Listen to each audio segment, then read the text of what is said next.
Well, I did see it for free. But then would you pay for it? Do you want to pay for the next episode? It was 99 cents, I think, for the first one. I think know. a season pass is like 8 something, so you can get all the episodes. I don't know how many overall episodes it's going to be.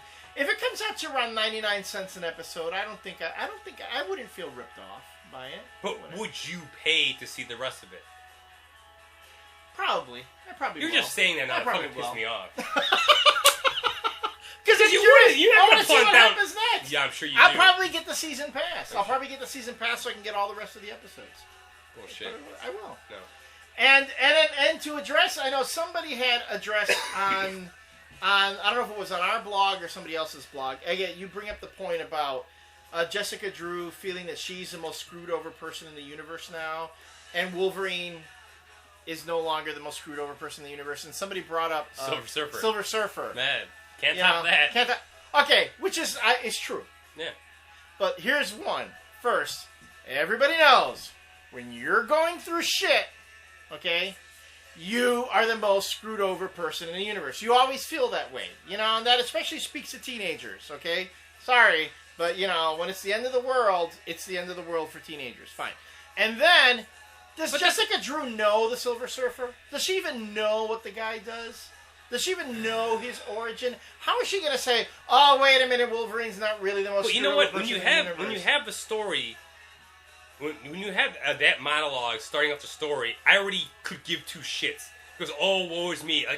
If you don't give a fuck about yourself, I don't give a fuck about your character. Empathy. That's where the empathy comes in.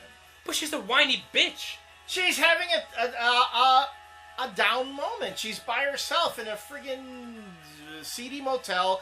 She's just been dropped out of a Skrull ship. Everyone thinks she's betrayed them. She can't trust anyone. She doesn't, people are treating her like a pariah, even though she didn't do anything. I don't understand. Of course she's going to feel down. Right, but I don't understand why but that's the whole thing, though. If you can handle that material, if you give it to a better writer, it would make me care. With dialogue that would make me care. No. Again, back to the dialogue, though, yeah. The dialogue... And this is kind of the part. I was reading it, and I'm like, so when the fuck did Spider-Woman get all emo and goth? Well, on the Skrull ship, because we haven't seen Spider-Woman. According to Bendis, we haven't seen Spider-Woman since the 70s. I mean, she disappeared. She was gone. All that time it was a Skrull queen. So okay. And I was kind of hoping that she would kill herself in the first 2 minutes, so I wouldn't have to watch the rest of it. Because it's one of those characters that I could really but then you would have criticized Bendis for killing the female character. I would have. See, so, and on top of that, she blows her own head off with her powers. Well, yeah, but either way, I still win. That's the whole beauty about that whole argument. All I'm saying is that's 2 for 1. First of all, I'm like, thank God I don't have to watch some more. Second, I can rip on Bendis for killing another woman. Well, see, there you go. So, you made me go off top. I lost my train of thought now. You're just making it up as you're going along. No, I'm serious. You liked it. I liked it. I really did like it. I enjoyed it. So sad. I'm just saying. I'm curious to see what happens next. I think if Bendis loves Spider-Woman as much as he does, maybe he'll treat that character with a little more respect. Because it seems like the comic writers are just jerking off all these other characters and just screwing them over. Maybe with this, we'll get to see Bendis write and I said this on my blog, we'll get to see Bendis write a strong female protagonist again, which he just can't seem to do. Right, good luck with that. I wouldn't be waiting for that.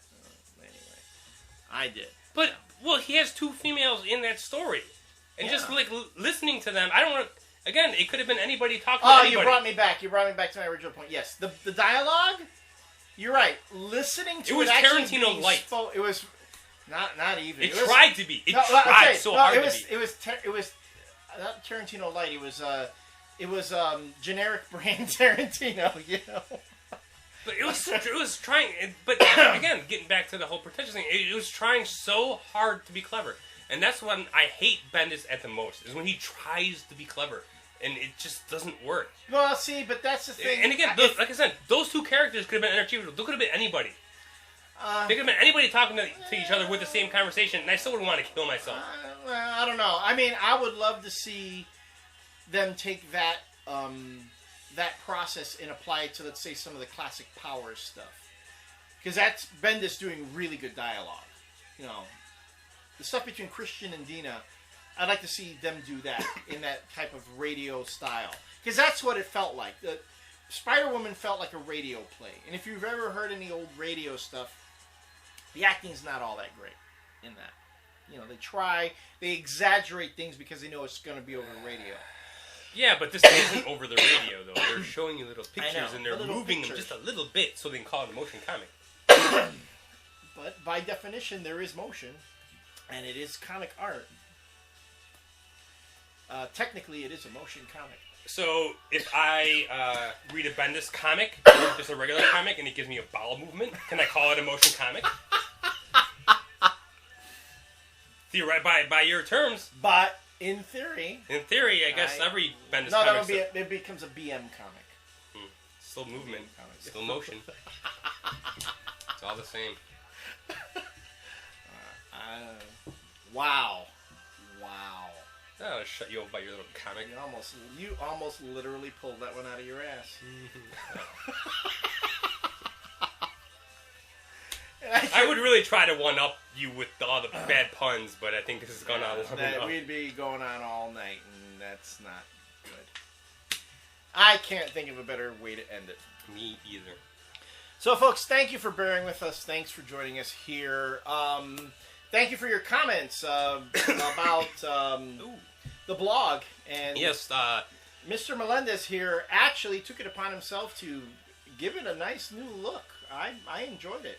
I mean, you went back to the old like look from old way in the from beginning, like 3 years ago. But you found that cool banner heading for the top. I like that. Yeah, the reason obviously there wasn't any reviews or anything on the blog is obviously I've been sick, and you probably all already turned this off by listening to me cough nonstop. But I just with all the medicine and everything, I just couldn't concentrate. So I figured I'd do something with the blog so we can get it back up and running this week.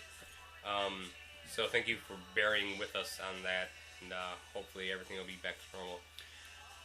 And I've said the rule, too. Some of you are getting... Sar, this is directed to you, buddy, and Aaron, you too.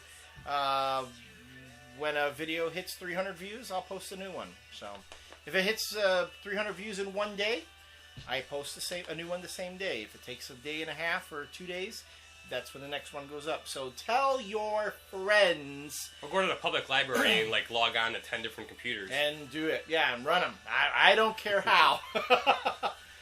But what we're trying to say here is we really want the channel to reach more of an audience. And we're finding that if we pull back a little on you guys, we get more attention. So I'm going to play a little more hard to get. I'm not going to be that easy. The easy date at the prom. Well, we're going to try our damnedest from here to the end of the year because it's been very sporadic for the last couple months. Just stuff going on. So yeah. And I know you guys use shit every week, so hopefully we'll be able to do that and get the blog up and running again. Keep it going. Up to full speed and take it out to the end of the year. So. Yeah, well, except in November when I'm going to Europe.